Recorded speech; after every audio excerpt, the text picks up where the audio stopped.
আসসালামু আলাইকুম। পঞ্চম শ্রেণীর গণিত বইয়ের 140 পৃষ্ঠার 1 নম্বরের 3 নম্বর একটা সময় উল্লেখ করা আছে পূর্বাহ্ন 3টা 20। এটা নিশ্চয়ই তোমরা বুঝতে পেরেছো যে 12 ঘন্টা সময়সূচিতে লেখা আছে, তাই না? যেহেতু পূর্বাহ্ন শব্দটা আছে, পূর্বাহ্ন 3টা 20, এটা 12 ঘন্টা সময়সূচিতে লেখা। এই সময়টাকে 24 ঘন্টা সময়সূচিতে পরিণত করতে হবে।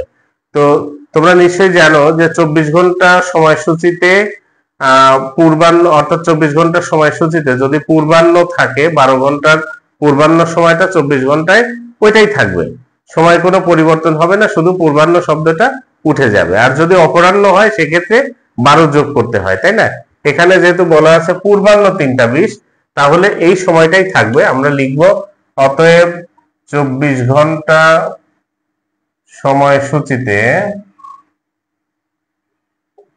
24 ঘন্টা সময়সূচিতে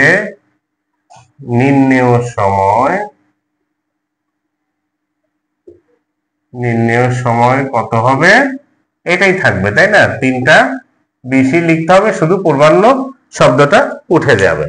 অর্থাৎ পূর্বাহ্নের সময়টা 12 ঘন্টা সময়সূচিতেও যা, 24 ঘন্টা সময়সূচিতে একই সময়, শুধু পূর্বাহ্ন শব্দটা বাদ দিয়ে।